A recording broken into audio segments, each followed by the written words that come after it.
I'm here in Texas, miles away from my home in North Carolina, and yet it doesn't matter where I go, on vacation or to film a video like this.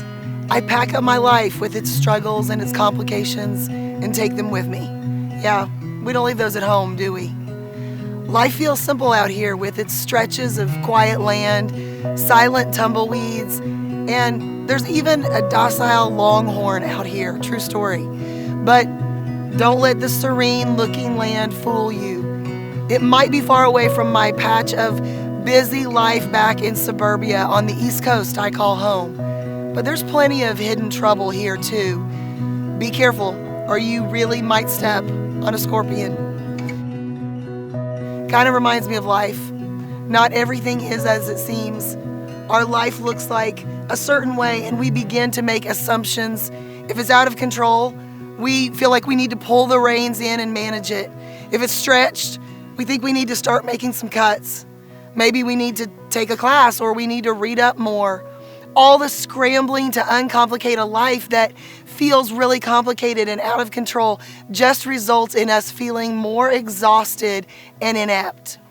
What we want is peace. What we want is freedom. What we want is to have the simpler life we crave that has thus far eluded us, and not from lack of effort. So hey, do something with me, will you? Just breathe. This isn't going to be a list of to-dos or a hefty spiritual undertaking you're not properly equipped for. What it's going to be is a 6-session journey to help you see the truth about the hidden snares of a life complicated by doing things our way, and the beauty and freedom of putting Jesus in his number one spot. If you're thinking any of these things, I feel overwhelmed at the thought of putting Jesus first. I feel guilty for not having put him first before. I long to have a less complicated life. I long to live a life where Jesus is in charge and I'm good with it. Jesus over everything sounds awesome, but I have no idea really how to do it. Then keep watching, because this is the right place for you.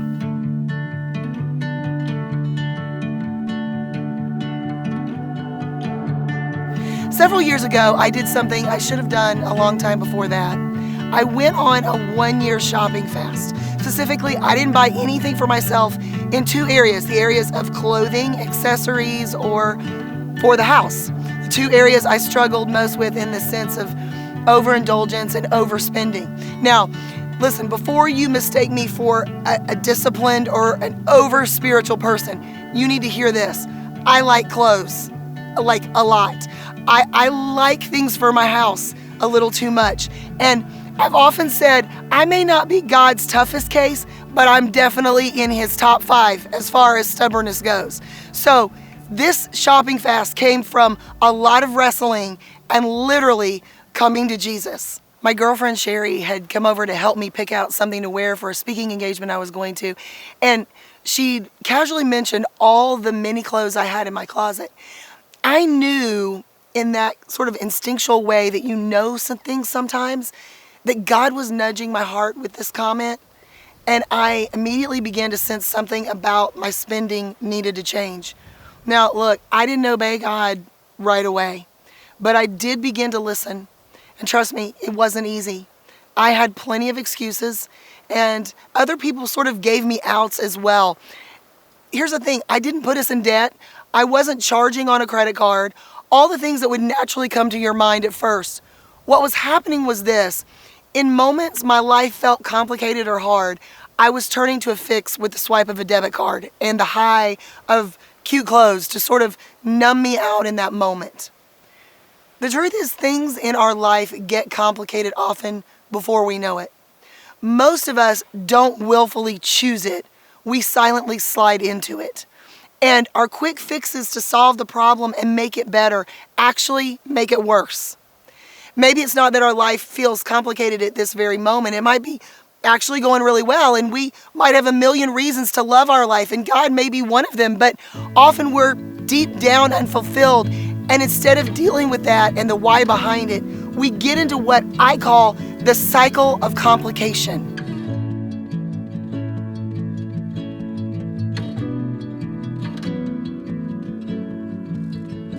Here's how this cycle of complication goes. First of all, we deflect.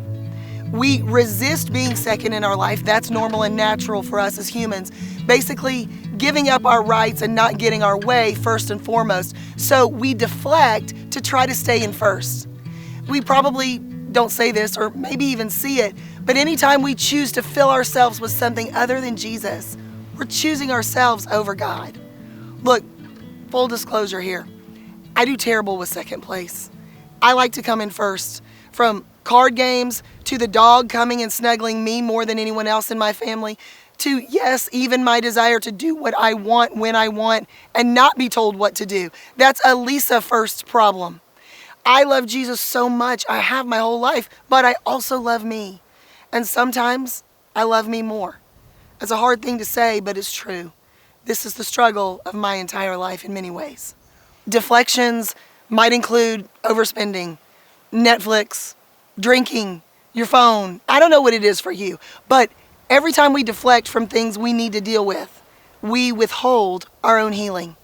It reminds me of the man at the pool of Bethesda in John 5 when Jesus asked him, "Do you want to get well?"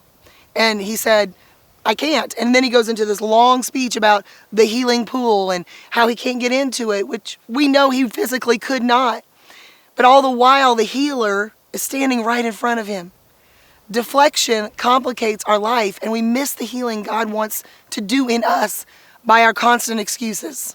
The second part in the cycle of complication is we overcompensate for a life we can't control. So we see our life isn't working as we continue to deflect every day, so we turn next to overcompensation, what I call the deadly overs. I talk to a lot of people, and we say many of the same things. I apologize for everything. I overbook myself because I don't want to let people down. I get in my head and go down so many negative mental roads. I constantly feel the need to explain myself. And we have the same look on our face with every confession, one of defeat, frustration, and even pain. We long for that simpler life where none of this is so complicated, and yet we don't know how to get there because we're now so used to this type of life and have even begun to believe it's actually good on some level, or at least we've settled for it. I'm going to give all of us a little tough love, so hold on and please hear me. We overdo things in an effort of shallow relational martyrdom because we're under this false assumption that this overdoing is in some way producing the humility and selflessness that we can't seem to otherwise find.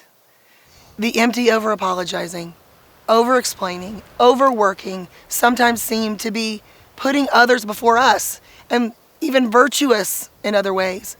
But the truth is, these things are not spiritual. They are our quick and familiar go-tos far too often. But they're not a substitute for the Jesus over everything lifestyle that actually produces those spiritual character qualities required for maturity. The deadly overs are smoke screens, they're trap doors, you get the picture, veneers of a healthy lifestyle that have the opposite effect and complicate our lives, not decomplicate them like we want. A lot of us have been living in a deadly land of overs for a while, trying to make this life work by forcing empty, self-serving production. Putting Jesus first is choosing the better land, handing us back our sanity. And then last in the cycle of complication, we loathe our life and we want to get a new one. When our life isn't working, our first instinct many times is to try to get a brand new life. But here's some good news. Most of us don't need a brand new life. We just need God to run ours. When stuff goes down, a lot of us automatically think, I've got to get a new life. I need new friends, a new job, a new house, a new church. We think we need a whole new life. And Jesus is saying, no, you just need to put me in charge of yours. A right priority order does wonders. A lot of us have asked God to help us with a misordered priority list, and we have yet to understand that were we to put Jesus over everything, a myriad of our problems would all fall away. Because the priority of Jesus brings order to the chaos of our lives. So now that we know this, the what that is happening and even the why, I want to focus on the how to get things on the right track. I know that's what you want too. The first thing to understand, and this is a good one, is that Jesus is for us. He is so for us and so good to us, friend. If you feel bogged down by the idea of Jesus over everything, you have the wrong idea. And I get it. Trust me, I speak to this because it's something I have had to wrestle with too. Sometimes spiritual things feel far off and hard, and we give up right from the start. But that's why I want you to hear this. If you soak in what I'm about to tell you, it will make things crazy uncomplicated for you.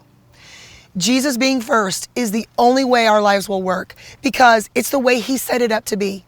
Everything else we try will be a square peg in a round hole, period. If we want our life to work, the Jesus first life is the way. The reason Jesus says, put me first, is because God doesn't want us to waste our one life trying to maneuver life another way and in the process make it more complicated. He has watched us do that plenty. Because as the creator of the system of order, He knows how things will work. And so the message in the Word is put me first. And in that, your life makes sense. Colossians 1:15-23 speaks to this so beautifully about the order of things, about Jesus' positioning, how He is over all creation and thus has all priority and authority in His very nature. Plainly, Jesus over everything is who He is. Read verses 15-23. Note verse 18 here, which is speaking about the preeminence of Christ, which in several translations substitutes that fancy word for first place or first. As Paul is writing to the church at Colossae during his imprisonment in Rome, he is reminding people that Jesus is enough. This issue, by the way, the one we still struggle to grasp, is at the core of priority order. Do we believe He is enough? So write that down somewhere right now to chew on later. Do I truly believe God is enough? These believers' reputations of welcoming elements of paganism and secular philosophy to mix with their Christian beliefs have reached Paul, and he's eager to give them a healthy dose of reality, like Paul always does, and say this: look at all Jesus has done for you, verses 1-14. Remember who Jesus is, verses 15-22. Now make Him number one. Verse 23. This is the Lisa Whittle paraphrase, by the way. That is a challenge for us too, friend. When we get into that cycle of complication, when we're tempted to resist giving up our spot of first place to God, when we want to overcompensate for a life we cannot control, when we then loathe our life and want to ditch it and get a new one, we need to remember Colossians 1 and the reality of our lives and how they will work. If then that is God's design, it's not on us to try to change it. It's on us to accept it, fall in love with the idea, and walk it out every day. That's what I'm going to help you know how to do. Because I believe that as we make these Jesus over everything lifestyle choices I talk about in the book, not only will the Jesus over everything lifestyle become much more natural to us, but we will understand it and grow to love it as the only way we would ever want to live. So, as we wrap up today, let me say this. In all of this, the biggest tragedy would be if we tried to make Jesus over everything a strict to-do and missed the reality of it being a sweet covering. Because ultimately, friend, Jesus over everything is Jesus covering us. Jesus over our hurts, Jesus over our needs, Jesus over our hard daily realities and complications. Don't miss Romans 5:5. Don't miss Psalm 91:1. He who dwells in the shelter of the Most High will find rest in the shadow of the Almighty. Putting Jesus first is a choice to simplify our lives and hand ourselves back our own sanity. It decomplicates our life because we have true grounding. Our footing is sure. And in this world of being tossed around, who isn't looking for that surety and confidence in more than ourselves? John 1:1 says this: in the beginning was the Word, and the Word was with God, and the Word was God. He was in the beginning with God. All things were made through Him, and without Him was not anything made that was made. In Him was life, and the life was the light of men. Life is Jesus. Jesus is life. This is where we begin and where we end and where we live all our days in between. The key to a beautiful life is not self-management. It is to put Jesus over everything where he belongs, where he already is, by the way. And now that we've come to the conclusion that the simpler life we want is found in putting him in his rightful place, let's talk about how we do that every day.